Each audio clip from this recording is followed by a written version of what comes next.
At the silent spring, the valley first sees that evil has learned the road. The spring fell silent. Devi dropped his hammer and ran uphill, iron dust still on his hands, while the sharp smell of wet stone hung in the cold air. A line of women stood around the basin with empty pitchers. No one spoke. The water that had fed the village since their grandfathers' grandfathers now lay black as soot. He knelt and touched it. The surface looked still, yet a thin skin shivered under his fingers, as if something breathed beneath it. Beside him, an old ewe lowered its mouth, sniffed once, and pulled back with a harsh cry. Devi wiped his hand on his wool coat. A dark smear stayed on the cloth.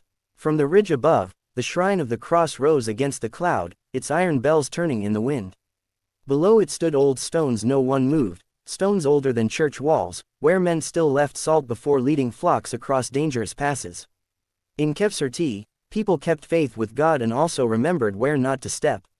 That morning both kinds of memory felt awake. Then the elder Mikhail came down the path with an icon wrapped in linen under his arm. He did not greet the crowd. He looked at Devi, not the spring. Your fire must not go out tonight, he said. The Kajis have entered the valley. They have touched the water first. Next they will touch our tongues. The forge that did not sleep. By noon the whole valley had a fresh quarrel. Two brothers from opposite slopes accused each other of cursing the flocks. A widow swore that her neighbor had spat near her doorway at dawn. Men who had shared salt the week before would not meet each other's eyes. The wind moved through the grass with a dry hiss, and each pause in speech felt crowded, as if another mouth waited inside it. All night the forge answered the mountain with iron and prayer. Mikhail entered Devi's forge without removing his boots. That breach alone made the younger apprentices turn pale. He set the wrapped icon on the bench beside the tongs and opened the linen. Street. George looked out from dark paint, stern and calm, spear lowered toward the dragon at his horse's feet. The Kajis do not always come with claws, Mikhail said. They come with agreement in one ear and insult in the other. They poison a spring, then sit back and watch kin turn into strangers. Devi fed beech charcoal into the fire. Sparks leapt and struck the hood above. Then why call a smith? Because iron remembers shape, said the elder. Words can be bent, water can be fouled, flesh can wear another face. Iron keeps the mark it is given, if the hand is steady. The elder told him what the old men still whispered in winter. Kajis could be driven off for a season, but some had to be held, named, and shut away. Long before his birth, one had been trapped in a chest under a tower threshold. Another had been sealed inside a cliff cave with iron nails driven across the opening. Evil in the Caucasus did not always die. Sometimes it had to be denied a road. That night Devi banked the forge and slept on the floor beside it. The smell of soot and hot metal filled his chest. Near midnight he woke to hoofbeats that did not shake the ground. Light moved across the wall, though the fire had sunk low. In the dream, street. George stood outside the forge door, snow on his cloak and no horse beneath him. He held not a spear but a smith's hammer. Behind him the mountain sky opened like a split hide, and dark figures passed across it, changing shape as they moved, man, dog, raven, man again. Do not strike at shadows, the saint said. Boil their names. Then he pointed to the great iron cauldron that hung unused in the corner, too cracked for broth, too heavy for trade. Devi looked down and saw new lines across its belly, crosses, hooked mountain signs, circles like watchful eyes, and a chain of letters he did not know but somehow understood. When he woke, his cheeks were wet, and the forge had flared bright on its own. He rose before first light and set the old cauldron on the anvil block. He beat out the crack, added bands of fresh iron, and worked until his shoulders burned. Each strike rang through the valley. Children stopped their games to listen. Women kneading dough paused with flour on their wrists. Men in the watch towers lifted their heads. The sound said what no messenger could say. Someone was making a thing meant to stand between the living and what hunted them. At dusk, Mikhail returned with 3 others, the priest from the lower chapel, a gray-haired woman named Kativan who knew birthing songs and burial songs alike, and a shepherd whose youngest son had fallen sick after drinking from the spring. They brought no speeches. Kativan laid a twist of salt and wild thyme beside the hearth.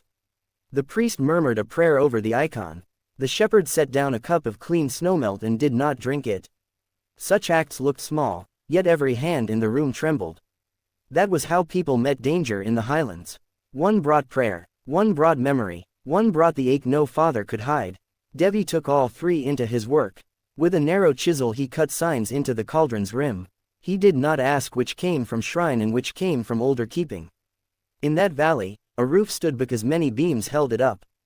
By midnight the iron glowed red, then dull, then red again. When he dipped the final ring into water, steam rose with a bitter smell, and for a heartbeat the cauldron gave a cry that sounded almost human.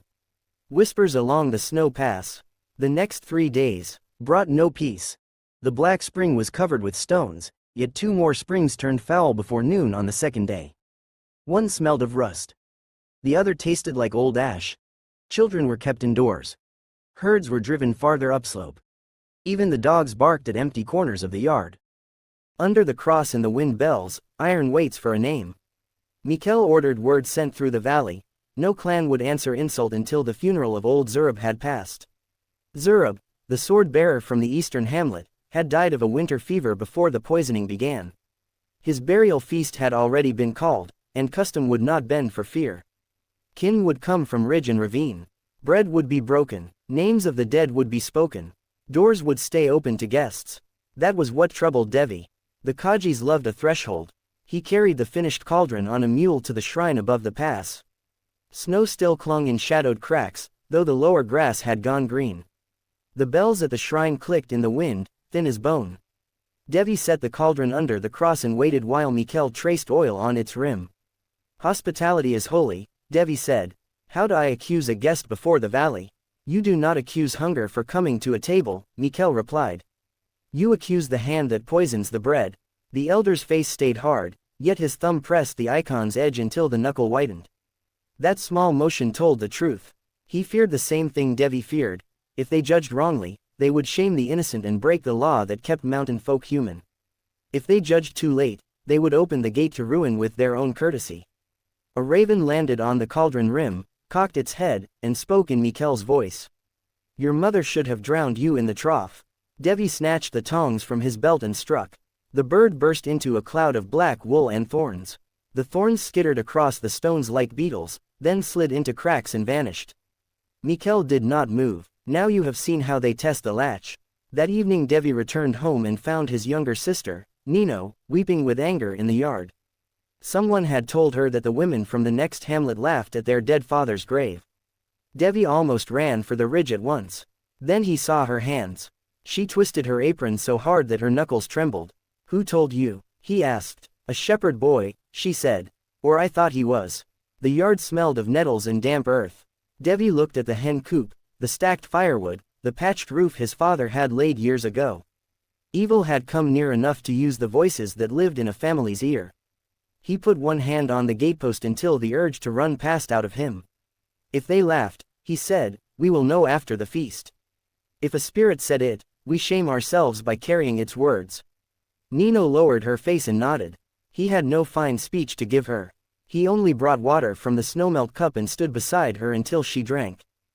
On the morning of the funeral feast, people climbed down from the high paths in dark wool, with bread baskets on their backs and grief sitting plain on their faces. Men stacked shields outside the house of mourning. Women spread cloth and set wooden bowls in careful rows. The smell of baked barley bread and onion broth rose warm into the cold day. Devi hid the cauldron behind the rear screen where broth was kept hot for latecomers. He filled it with spring water carried from above the poisoned slopes, then dropped in salt, thyme, and 3 iron nails blessed at the shrine. On the floor beneath it, he drew a ring of ash mixed with forge filings. Will it hold them? Nino whispered. If I know them by name, he said. That is the hard part. He looked through the doorway at the line of arriving guests. No, he answered. The hard part is speaking before everyone hears me. Guests at Zurab's table. By midday the morning house was full. Old Zurab's son sat nearest the wall with heads bowed. A singer recited the names of fathers and brothers gone before, his voice rough as robe. Cups of broth passed from hand to hand. People ate little. They listened, they remembered, and now and then someone pressed a sleeve across wet eyes. At Zurab's table, courtesy and judgment stand face to face. Then the late guests arrived. There were 3 of them, wrapped against the cold in travel cloaks dusted white at the hem. One was broad-shouldered and gray-bearded. One bent like a man with a bad knee. The third kept his hood low and carried a carved staff. They greeted the house with the right words, bowed to the dead, and named kin from a valley far enough away that few present could challenge them. Nothing in their manners broke custom. That made Devi's neck tighten. The broad one accepted bread but did not eat. The bent one raised broth to his lips and smiled before tasting it, as if he had known its flavor already.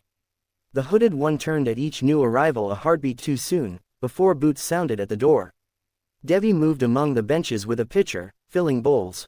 He watched their hands. Human hands rest. These hands hovered, ready to change their shape. The smell near them was wrong as well. Not sweat, not wet wool, not horse. It was the bitter scent of struck flint and stagnant water. Mikhail caught Devi's eye from across the room. The elder gave no sign. Yet he shifted the icon from his left arm to his right, which meant, now. Devi stepped into the center of the room. "Forgive me," he said, speaking to the hosts first. "A thing has entered this valley that feeds on our trust. If I speak out of turn, let the dead judge me. If I keep silent, the living will pay." The room froze. Even the singer stopped. One of Zurab's sons rose half from his place. "This is my father's feast." "I know," Devi said. "That is why they chose it." Murmurs broke out at once. Some looked angry. Some looked afraid. The broad-shouldered guest laughed softly and spread his hands. "Smith, grief has heated your head. Sit down and let old men mourn." His voice slid through the room like oil. 3 people lowered their eyes at once. Devi felt, rather than saw, how close the valley stood to turning on itself. One wrong word and clans would leave with new hatred packed under their belts. He breathed through the smell of broth and ashes. "If you are men, honor us by sharing the keeper's bowl," he said.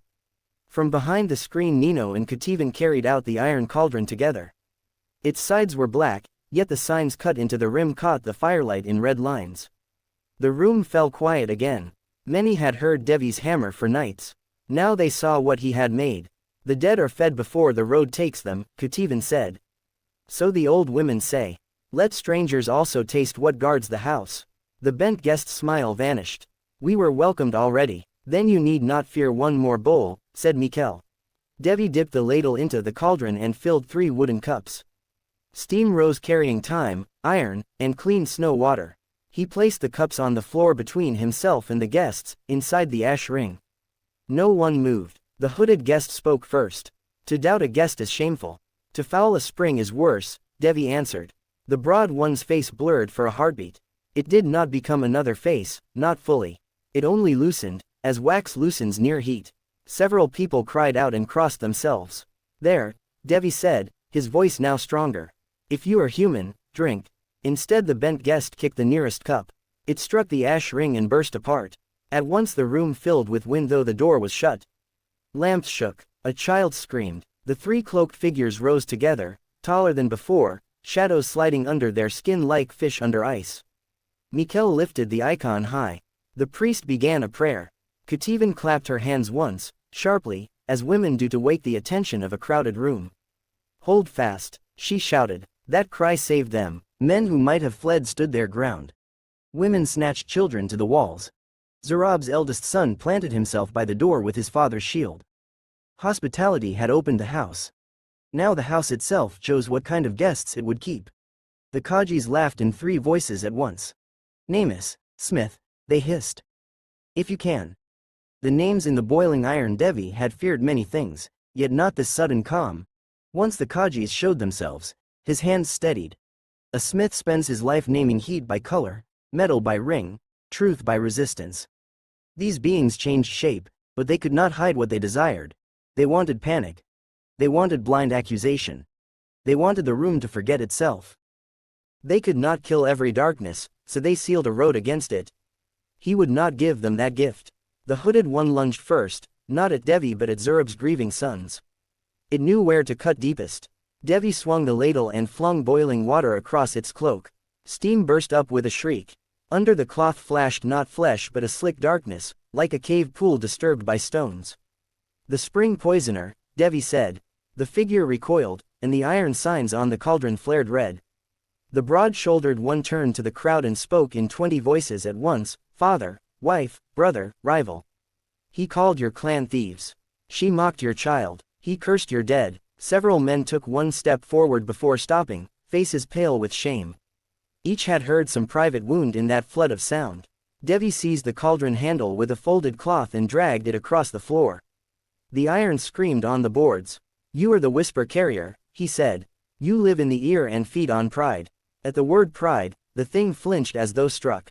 Devi saw then what Mikhail had meant. Evil had many tricks, but it still answered when its work was spoken plainly before witnesses. The bent one smiled with a mouth too wide for a man. And what am I, Smith? Devi smelled old burial earth. He remembered the black water, the quarrels, the raven's insult, his sister's tears. Then he looked at the mourning cloth, the bread laid for Zurab, the people packed shoulder to shoulder though fear shook them. This creature had chosen grief as its doorway. You are the guest defiler, he said. You wear custom as a thief wears a borrowed coat. The house roared at that. Not with joy, with anger clean enough to stand on. People who had wavered now saw what stood among them. The Kajis rushed together, trying to break for the door, but Zurab's eldest son braced the shield and Mikhail struck the lintel with the icon frame. The priest's voice rose. Kativan threw salt into the air. White grains flashed through the smoke like sleet. Into the cauldron, Mikhail shouted. No one asked how fleshless things could be forced into iron. In moments of danger, people use the strength nearest to hand. Devi hooked the broad Kaji's cloak with the ladle pole. Two shepherds seized the bent one in wool blankets. Nino, small and quick, slammed the rear screen shut so the hooded one lost its path. The room smelled of hot iron, salt, wool singed at the edge, and time crushed under boots. Devi heaved the cauldron up with a cry from deep in his chest. The broad Kaji struck it and shrank, flattening like smoke drawn into a chimney. The bent one followed, dragged by the names already spoken. The hooded one fought hardest. It changed shape 6 times in 6 breaths, dog, child, widow, priest, raven, man, but each form failed at the rim. Name yourself, it screamed. I will not take your name from your mouth, Devi said. I name your work. He plunged the ladle into the water and brought it down like a hammer. Steam sealed over the opening. The last Kaji folded inward with a sound like wind pulled through a crack in stone. At once the cauldron lid, which no one remembered setting nearby, slid from the bench and dropped into place. The iron bands clenched. The room went still except for panting and the soft sobbing of a child who had hidden under her mother's shawl. They carried the sealed cauldron before dawn to a cleft above the poisoned spring. 4 men bore it on poles. Devi walked ahead with a hammer in his belt. Mikhail carried the icon. Behind them came the people of the valley, not in triumph but in grave order, as if following a bier. At the cleft, the priest prayed. Kativan scattered time. Zurab's sons drove 3 iron spikes across the narrow mouth while Devi set the cauldron deep inside. Each hammer blow rang back from the rock face and went rolling over the valley. When the last spike was fixed, water sounded below them. Clean water, thin at first, then fuller, quick over stone. People looked at one another but did not cheer. They had seen too much of false voices to trust sudden gladness. Devi knelt and washed his hands in the reopened spring. The water bit cold against burns and blisters. Nino crouched beside him and laughed once through her tears. Will they stay there? She asked. Devi looked at the iron filings still dark in his cracked palms. If we keep the names of their work alive, he said. If we do not hand them our ears again. Above them the shrine bells moved in the wind.